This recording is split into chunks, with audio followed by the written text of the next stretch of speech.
有人，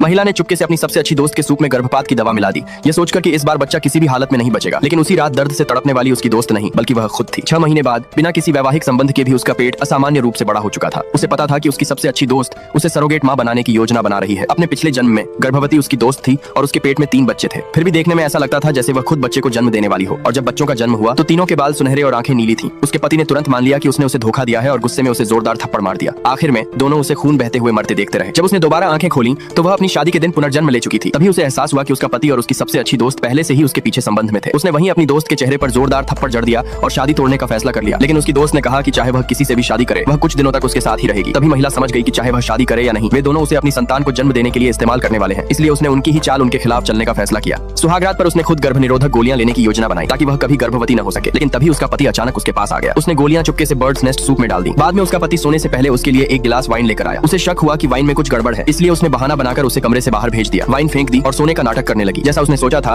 उसका पति उसकी सबसे अच्छी दोस्त को कमरे में ले आया और उसे वही सूप पिला दिया जिसमें गर्भ निरोधक गोलियां मिली हुई थी। लेकिन अगली सुबह महिला को फिर भी मॉर्निंग सिकनेस होने लगी। तब उसे एहसास हुआ कि उन गोलियों का उसकी दोस्त पर कोई असर नहीं हुआ। दोपहर के भोजन के समय उसने फिर से अपनी दोस्त के सूप में गर्भपात की दवा मिला दी। लेकिन उस रात भी खून बहने और दर्द से चीखने वाली उसकी दोस्त नहीं बल्कि वह खुद थी। और हैरानी की बात यह थी कि बच्चे को कुछ भी नहीं हुआ। उसका पेट लगातार बड़ा होता गया और उसका पति उस पर शक करने लगा। आखिर शादी के बाद उनके बीच कभी कोई शारीरिक संबंध नहीं हुआ था। लेकिन जांच के दौरान डॉक्टर ने बताया कि बच्चे की धड़कन सुनाई नहीं दे रही है और यह किसी पाचन संबंधी समस्या जैसा लग रहा है। उसी समय उसकी सबसे अच्छी दोस्त पास खड़ी होकर व्यंग्य भरी मुस्कान के साथ उसका मजाक उड़ा रही थी। सिर्फ उसके पति की दादी ही उसका साथ दे रही थी। तभी उसे फिर से तेज दर्द महसूस हुआ। उसने अपना फोन निकाला और देखा कि उसका पति और उसकी दोस्त एक होटल में साथ मौजूद थे। उसी पल उसे सब कुछ समझ आ गया। चूंकि वो बच्चे के जन्म को नहीं रोक सकती थी, इसलिए उसने पहले उन दोनों से निपटने का फैसला किया। और उसके पति की दादी परिवार की प्रतिष्ठा को सबसे ज्यादा महत्व देती थी। अगर वे अपनी आंखों से अपने पोते को धोखा देते हुए देख लेती तो निश्चित रूप से उसे उसकी विरासत से वंचित कर देती। और तब उसकी दोस्त भी अपना नाटक जारी नहीं रख पाती। इसलिए वह सीधे दादी के पास गई और कहा कि उसका पति और उसकी सबसे अच्छी दोस्त बार में शराब पीकर नशे में है, इसलिए उन्हें लेने चलना चाहिए। यह सुनने के बाद भी दादी को उन दोनों पर शक नहीं हुआ। महिला ने और कोई सफाई नहीं दी, बस उन्हें अपने साथ होटल के बाहर ले गई।